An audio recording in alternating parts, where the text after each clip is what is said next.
Hello and welcome to another edition of Capper Comparison Picks. I'm Ranj and today I'll be giving you Capper Comparison Picks for UFC 276 select fights. I say select fights because there's a couple prelims I'm covering today and the curtain jerker to the main card.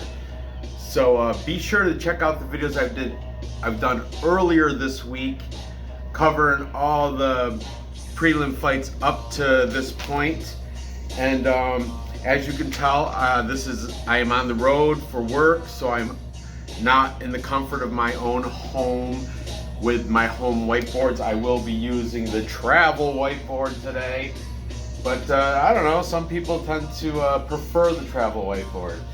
I've had a very stressful day trying to do my work from my car on the road with a lot of things you guys don't even going on with job-related stressors that have been just taking their toll. But I'm at that point. Everything should be covered for the most part up, so I can comfortably get these videos done today, get the breakdowns done for these three fights, and go downstairs to the hotel bar and enjoy a couple much-needed alcoholic beverages due to my stressful day.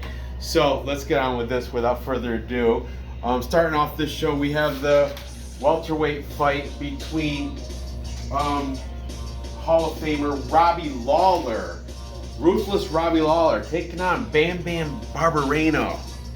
Barberena comes in as a slight underdog, even money, plus 100. Robbie Lawler, slight favorite, minus 120. These odds are from about just a little while ago from Bet Online. So let's talk about the favorite first in Robbie Lawler. Robbie Lawler. Oh, look at the bet already erased some of the. Still see it. Robbie Lawler comes in with a record of 29-15, as you can see. He's training out of Sanford MMA. The dude's been around. He's definitely future Hall of Famer for sure.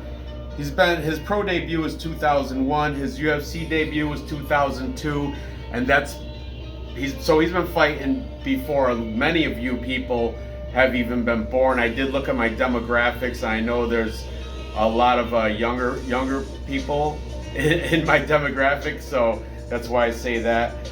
But let's talk about Robbie Lawler. Robbie Lawler coming off a win against Nick Diaz. Nick Diaz just pretty much quit. Retirement round 3.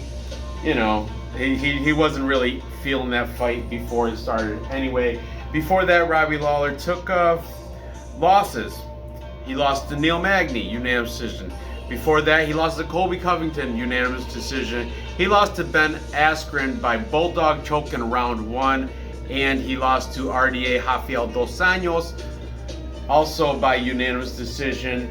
So he's 1-4 in his last 5, most recently coming off that win against Nick Diaz. But Nick Diaz, as I mentioned, wasn't really into that fight at all anyway. Then he realized when he was out there, you know what, this isn't for me anymore. I'm past it. So Robbie Lawler got that win, okay? He will have a 2-inch reach advantage over Bryan Barberena and mad experience. Robbie Lawler does come in as the older fighter here, 40 years old, where Barberena is still, it's still on the wrong side of 30, but he's 33, still got some years left in his active prime stage of his career, if you will. At 170, you can still be in your 30s and compete and be competitive at 170 pounds. So Bam Bam Barberena coming off a win against Matt Brown, and that was in Matt Brown's backyard. I had actually picked Matt Brown, Columbus, Ohio. Still to this day, the worst card I've ever personally had. I only won 4 fights on that card. That was my worst card ever. But I picked Matt Brown. Bam Bam got the split decision win over Matt Brown in his backyard. Horrible. Before that, he beat Darian Weeks by unanimous decision. And prior to the Darian Weeks fight, he lost to Jason the Vanilla Gorilla wit by majority decision. That means one of the judges did declare it as a draw, but he won by points in that. And prior to that, he took a loss to Randy Brown by knees and punches in round 3. So Bryan Barberena, he's coming in with his last 5, 3-2 in his last 5. Not bad. The quality of competition, Anthony Ivy, he beat Darian Weeks. Matt Brown, I suppose decent, well enough. He is training. He has listed as MMA Lab and Gym O, but I think he's been exclusively training at Gym O according to his Instagram. That's how it looks anyway. Bryan Barberena, not new to the game. His pro debut was 2009. His UFC debut 2014. So all right. And at Gym O, I do believe, I can't confirm this, but I want to say he's been putting it in a little bit with Joe Selecki, because he does have this. He's selling merch, and he's calling this fight the Summer Slugfest. Summer Slugfest 2022. And he's got t-shirts he's selling, and in this like promo, he does like this, he's like training at Gym O, and he does this double leg takedown. I can't see the guy's face, but he looks from the view I see, and he just does double leg takedown. Then he comes up, he's like, Summer Slugfest coming to you, or something, coming July 2nd, and all this. And the guy, I think it might have been Joe Selecki. Don't quote me on it. Check it for yourself on Instagram, by the way. So Bryan Barberena psyched up for this fight against Robbie Lawler. Robbie Lawler, 40 years old. I would say his best years are probably behind him. Well, definitely his best years are behind him, but does he still have enough in the tank to get it done over Bryan Barberena? Robbie Lawler has mounds of experience, fought mounds of fantastic fighters. Let's just see if he still has what it takes in this fight against Bam Bam. So, starting off, I'm sorry the bed that I was laying my travel board on kind of faded these numbers, but I'll tell you, Barberena plus 100 and Robbie Lawler minus 120. You should still be able to see that. I don't know. I'm looking. I'm hoping you can even see the board. You should be able to. But anyway, starting with the favorite in Robbie Lawler, we've got Cody, Blood Money. Cody's going to take 2 weeks off because he's got a shutdown at work, and he's super upset about the judging last weekend, because he lost 6 units because of the Jinyu Fry robbery and I don't know if it was a robbery, but he also the main event with Sarukian and Gamrot. He had chosen Sarukian, and it's debatable. I was on the right side of that one, so I can't say I agree with him, but for sure Jinyu Fray, she was going into that 3rd round with 2 rounds in her pocket at minus 500 live betting, and then miraculously Vanessa Demopoulos still came out the victor there. I don't know. It's in the past. I don't like to talk about old shit. Let's leave it in the past. It's been done. So anyway, Blood Money Cody is taking Robbie Lawler here, and as I did mention, tonight though he'll be doing his live stream on Johnny K Picks channel with Johnny K. It's usually around 8 o'clock Eastern time, right around there. Does a live stream breakdown of every fight on this card. Chat is wide open for discussion. I urge you guys check that out on Johnny K Picks channel tonight.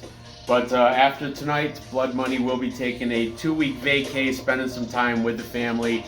Going to reassess his betting situation with how to incorporate betting with the judges' robberies and stuff. I don't know. He's still overall he's still up like $4,000. You're still up 40 units or something. So whatever. Sometimes you take some losses. Roll with the punches. Cody, just keep your head up. You're doing a fine job. He's upset. He lost some subscribers because of that last week's card. So he thinks. So guys, if you haven't subscribed, go over, check, the link will be in the description. Check out Blood Money. Cody from Blood Money MMA Bets. Check him out. He's a very sharp, smart capper. Cody, you keep your head up. And you guys that haven't subscribed to him, I don't know what you're waiting for. The guy's the real deal. Okay, but taking a Bam Bam, we've got We Want Picks, and this is the not the early picks with just Angelo. This is the one with Angelo and Jacob both making these picks. And they're both in agreement that Bam Bam Barberena should get the win here. Jump back over for Robbie Lawler. We've got MMA Experts. That's AJ DeVito. I like AJ DeVito. I've always, you know, a young capper, but still, again, sharp. Guys, I say it every time. If they're on the show, obviously I support their channels and I like their work. Otherwise, they wouldn't make it on my show. If I think they're just talking smack and don't know what they're talking about, they don't qualify to make it on the Capper Comparison Pick show. So all these guys, check them out. Their links will be in the description. AJ DeVito from MMA Experts is riding on the side of Robbie Lawler, the senior, 7-year senior here. Then jump back over. We've got James Lynch.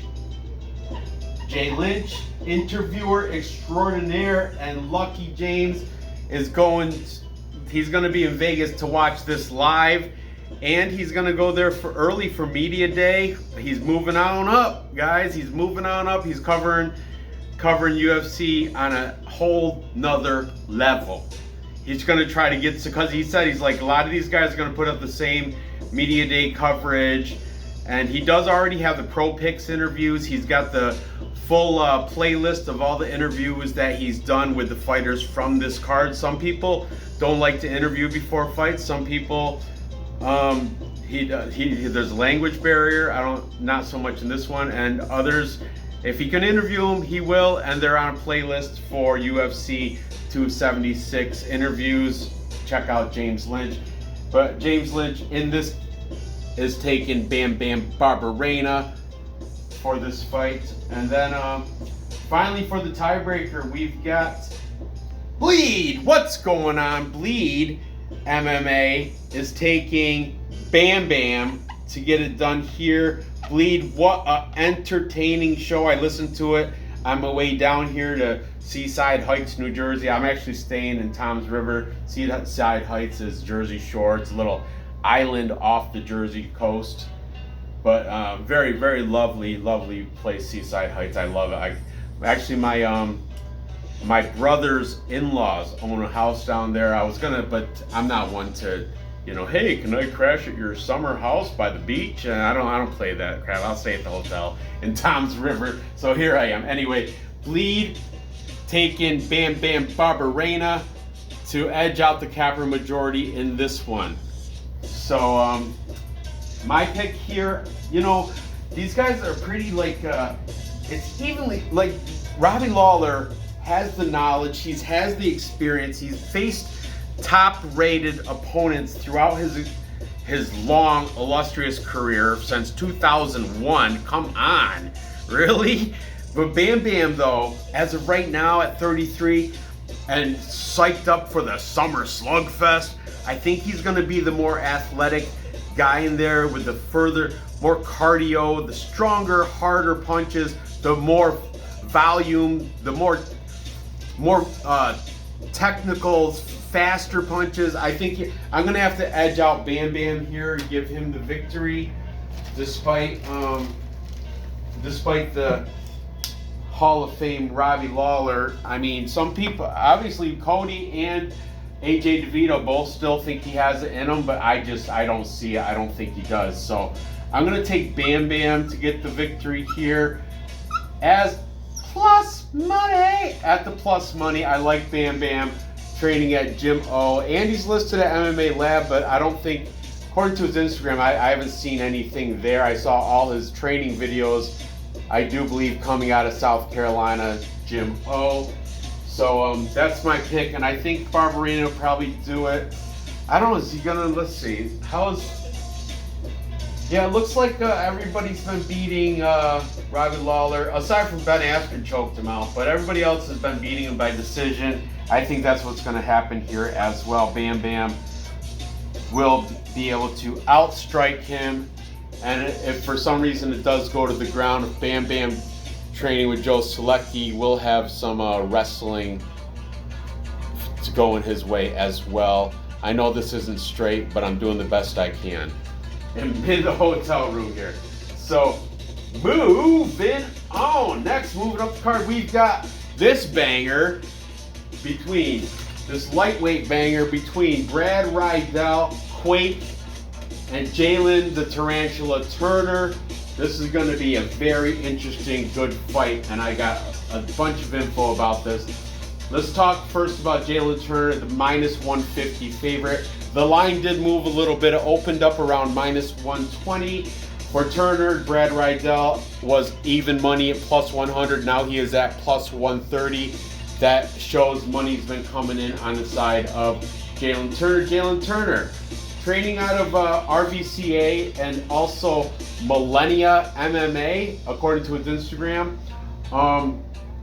I saw he's been training a lot with the RVCA coach. His name is Anthony Murataya Gonzalez, and been putting it in according to his videos. I saw when he went to, that was at RVCA, when he goes over to Millennia MMA, I saw him like spar training with a lot of guys.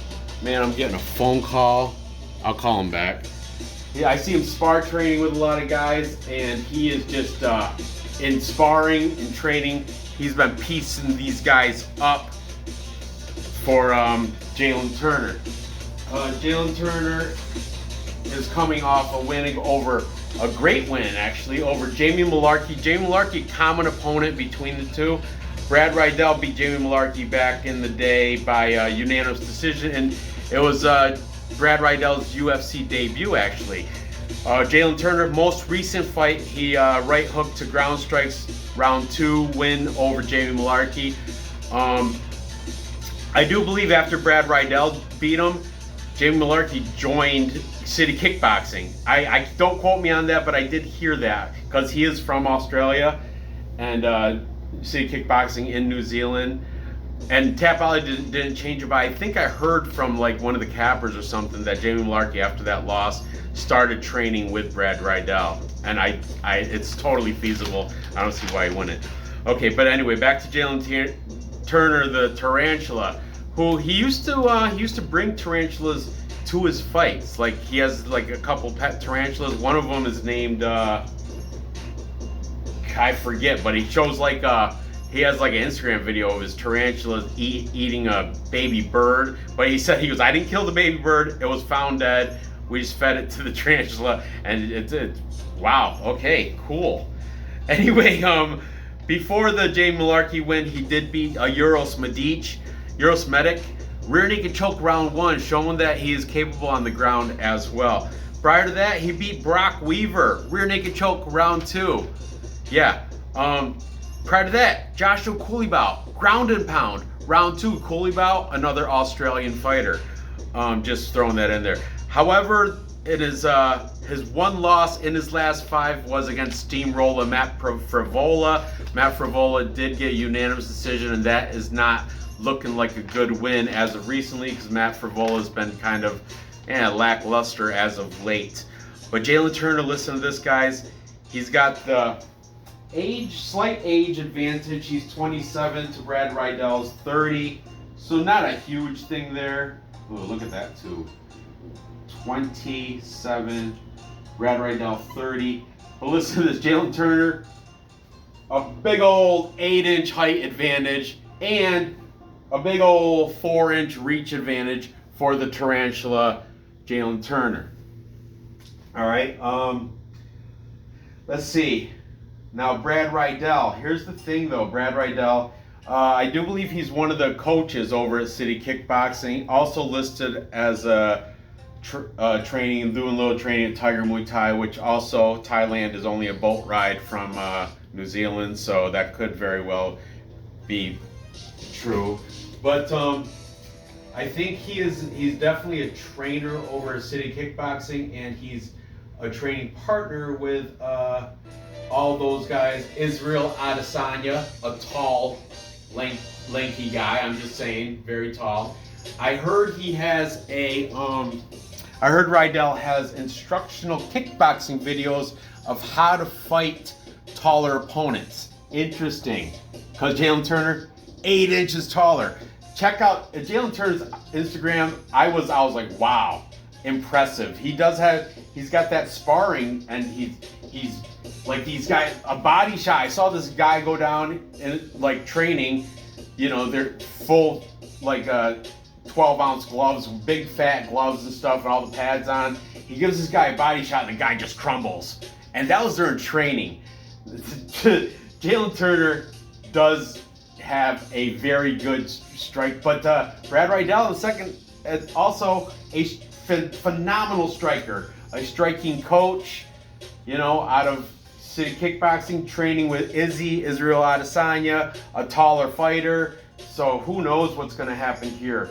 Brad Riddell, he's coming off a loss to Rafael Fiziev. Rafael Fiziev, phenomenal. He's one of the coaches over at Tiger Muay Thai. Striking coach over there. So when they fought each other, it was striking coach versus striking coach. But Fiziev did manage to victory by wheel kick in round 3. Phenomenal fight. I did take Fiziev to win that. Cash it. Before that, Brad Riddell had a 4-fight win streak. Well, maybe even more. But I only ended at last 5. Most recently, his last win was against Drew Dober, unanimous decision. He beat Alex Da Silva, unanimous decision. He beat Magomed Mustafayev, split decision. Interesting there. And as I mentioned earlier, his UFC debut, he did beat Jamie Mullarkey, unanimous decision. So it's very interesting. I did see, and you know what? It wasn't even a capper. It was somebody in a chat or somewhere. I don't know if it was a chat on Instagram or a chat in somebody's comments, one of these cappers' comments, but somebody said Brad Riddell legitimately has kickboxing videos saying how to fight taller fighters in kickboxing, which fantastic. So hopefully you might be ready for this, but let's see what the cappers have to say in this interesting fight right here. This lightweight showdown. I don't know how Jalen Turner can even make it to 155 with that giant size frame. He is a big old dude at 155. He looks like he should be rolling around middleweight for real. I bet you his walk around weight is like probably, it's over welterweight. It's probably near middleweight, if not middleweight. Okay, so starting with the favorite, taking the favorite in Jalen Turner, we've got James Lynch. As I said, James Lynch, lucky dog, going over for one of his sponsors. He's going over to cover the fights, UFC 276, live on his way to Vegas right now as we speak. Good for him. I'm jealous. Good for him, though. Couldn't have to a better guy. Dude's awesome. Then we've got also taking Jalen Turner, Angelo and Jacob from We Want Picks. That's the WWP there, stands for We Want Picks. We got AJ DeVito from MMA Experts, also taking the lengthier, larger fighter in Jalen Turner. Then finally, not finally, but we also have Blood Money, Cody. And what is he saying here? Oh, he thinks it's going to be a club and sub for Jalen Turner early, like rounds 1 or 2. He's taking, we're going to write submission. A club and sub is what's he predicting, and that's very good pick, Cody. That really, realistically, that very well could happen. I guess from rumor has it, Brad Riddell is pretty good on the ground, despite being from Australia, New Zealand, that part of the world. He is exceptional and can hold his own when it comes to the ground game. Most of the time, you get like City Kickboxing. It's not called City Jiu-Jitsu. You know, most of the time, those guys, that's where they lack. But I guess Brad Riddell is decent when it comes to holding his own on the ground. So keep that in mind. But finally, oh look, I'm already giving, I forgot. We do have a contrarian picker, and that is, if you guys couldn't guess it by way of elimination, it is Bleed MMA on the side of Brad Riddell. And now that I think of it, I think he may be the one, or maybe it was his comments that I was reading, where he had the guy say, hey, Brad Riddell is giving instructional videos on how to fight and beat taller fighters. So if he, and I believe it, I think that's legit. I don't think that's fake news. So, I mean, I haven't searched it and snoped it out and seen if they're legit, they exist, but yeah, I don't see why he wouldn't have those videos, because he is only 5'7". So that's an 8-inch reach advantage for Turner. But I'm gonna go with Jalen Turner here. I just like what I see in his Instagram training videos, where he's sparring against numerous guys that are roughly 5'7", maybe 5'10", I don't know, and he's been just piecing them up. And he does have those rear naked choke victories. He's a very long guy, so if it does go to the mat, he's the tarantula. He's got those limbs. He's got the long legs, long arms. He can get that shit.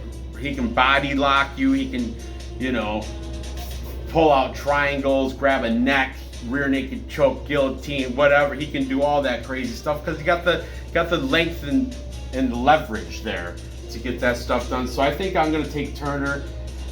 I think Cody might be right. I don't know about club and sub, but I do think Turner might be able to get the submission, because I don't think he's going to knock out Brad Riddell. Brad Riddell is just too durable for that. But once you get that throat, once you get that neck, you can't, even the toughest guy in the world is going to tap once his airways or his carotid arteries are cut off by your grip. So they can't help it. It's either tap out or pass out. One of the two are going to happen if you get your choke in correctly. So there you have that. Moving on. This is where I got to pause it and wipe my board clean. Moving on. Next we have the fight between the young Punisher, Pedro Munoz, taking on Sugar Sean O'Malley. Pedro Munoz, of course, comes in here as the underdog, plus 275. Can you guys believe it? Plus money indeed there.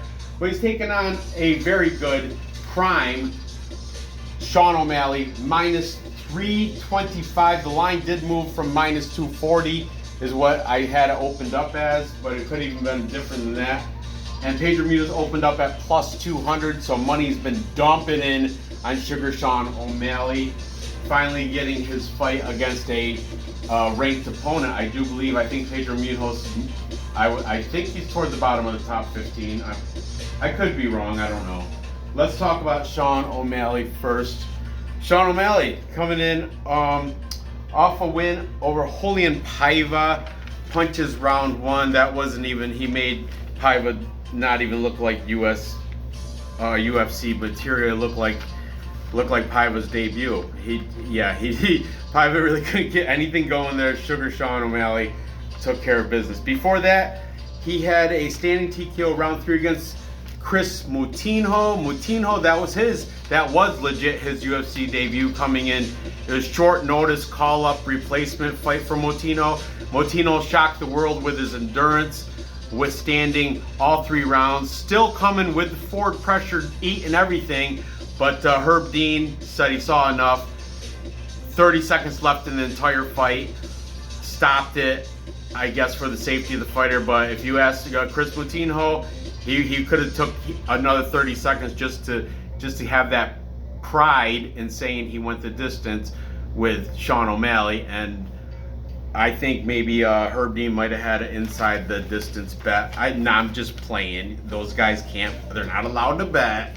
But I'm just saying it was awfully weird when the fighters come and still throwing punches, and you just, I'll call it right here. I know his face looked like he went through a cheese grater, just bloodied up and bruised. You can barely see out of his swelled up eyes.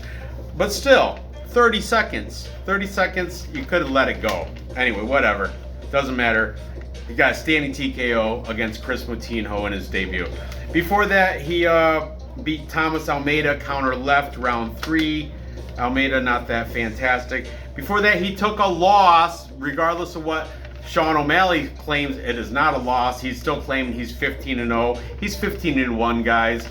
Marlon Cheeto Vera, I beat him. He did that crazy kick that leg kick that hit his nerve or something, I guess. They're making his leg inoperable, like he couldn't stand on it, and he's limping around. And Marlon Vera took advantage of that,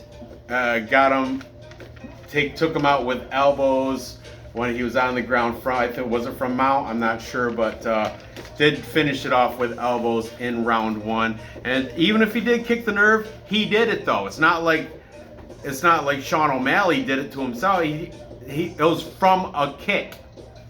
So he won. Cheeto Vera beat him.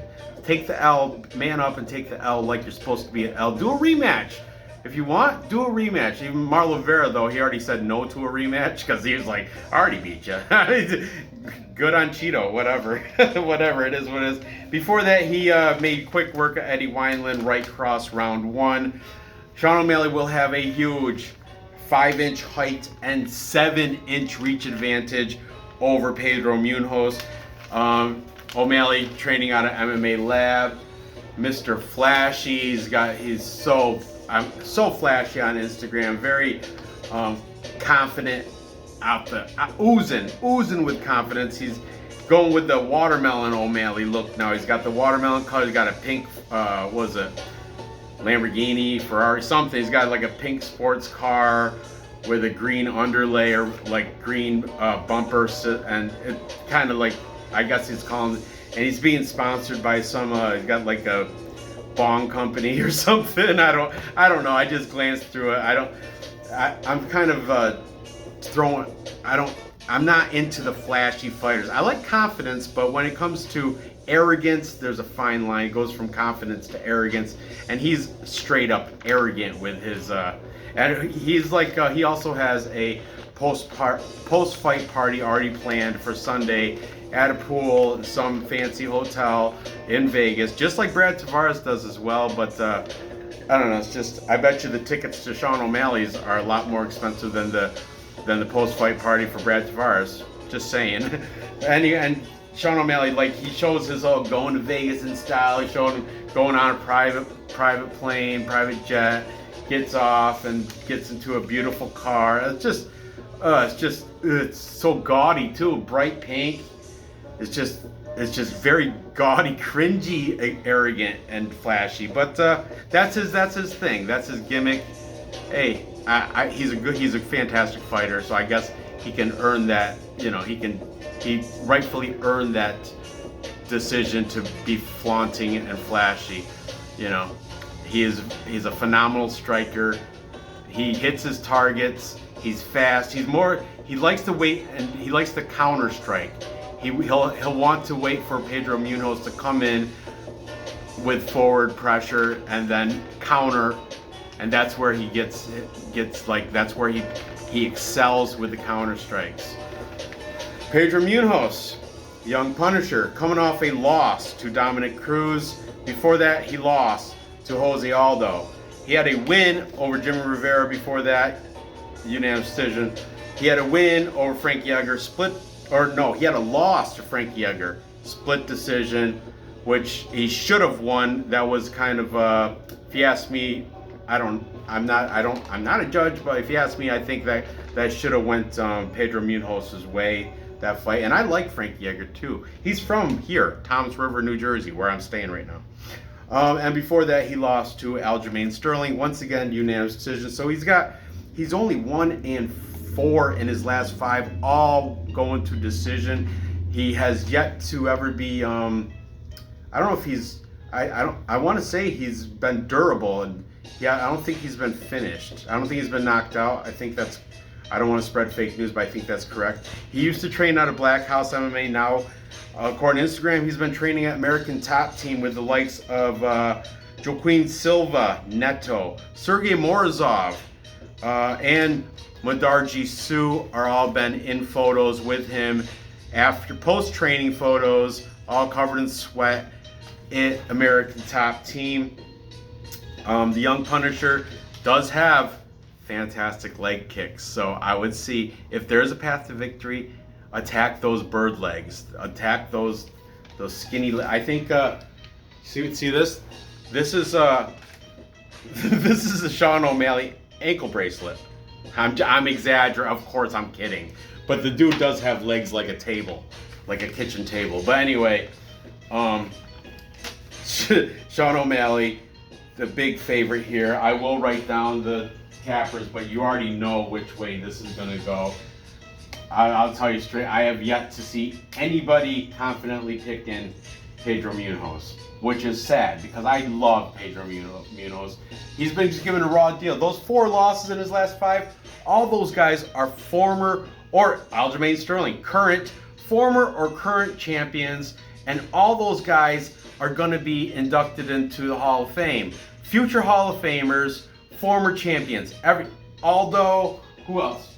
Even Frankie Edgar, Dominic Cruz, and Aljamain Sterling. All those guys. You know, I think if Sugar Sean O'Malley fought them all, he would probably succumb to losses there as well. But everybody's on the hype of Sean O'Malley, and rightfully so. The dude can strike. He can pick out. He can hit his target. He's good with those counter strikes. He's got a good game plan. He's phenomenal. Like I can't take that from him. So anyway, we've got we want picks. Oh, this marker is horrible.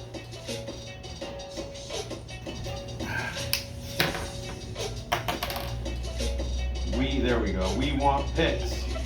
That's Jacob and Angelo, both taking Sean O'Malley. We've got James Lynch, also taking O'Malley. We got Bleed. What's going on? Bleed taking O'Malley.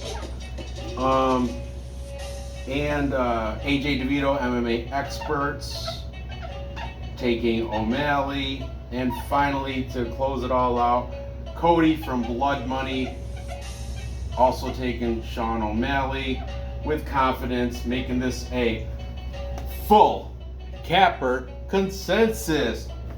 If you guys don't know, which I know you do, a full capper consensus is when all the handicappers agree on one side, and in this case, everybody's in love with Sean O'Malley.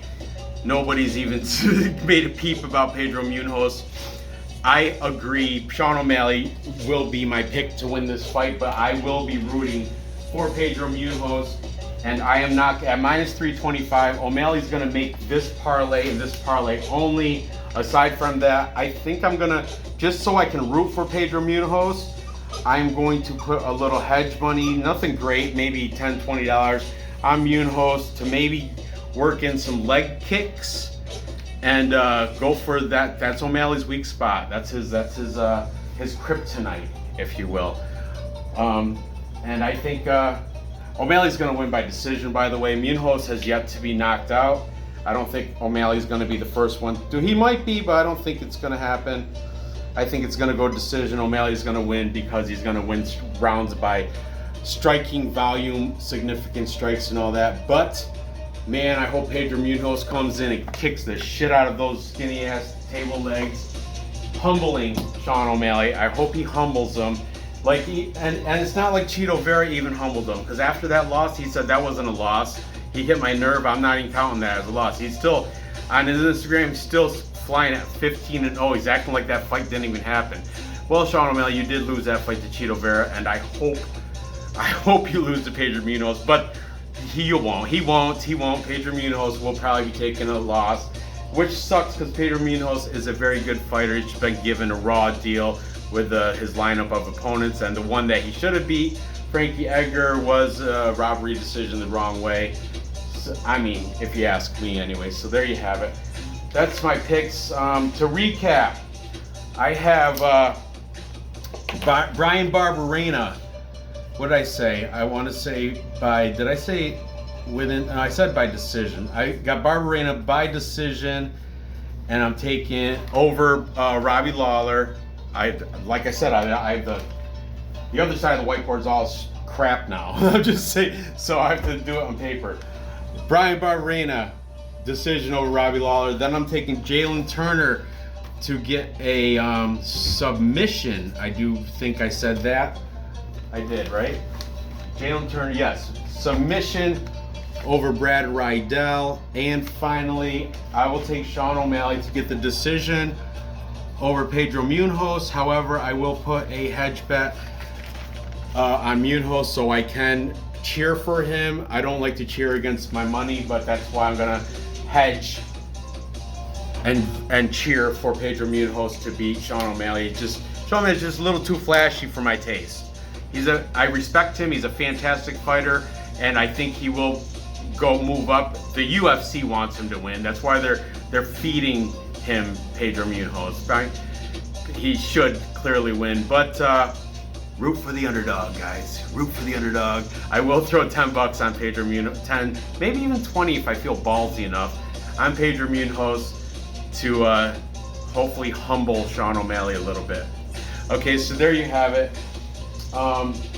Did I do? Yeah, I did. I just did go recap, time check, but I did do a recap, and I'm sticking with those picks. Gather the info. Place your bets and cash those tickets. I will be putting Bryan Bam Bam Barberena, Jalen Turner, and Sean O'Malley into a 3-leg parlay that should be plus money payout. Nice plus money, and I imagine it will cash, but I will hedge bet just in case. I'll hedge bet Pedro, like I said, so I can cheer for him. Thanks for watching. Good luck on your bets.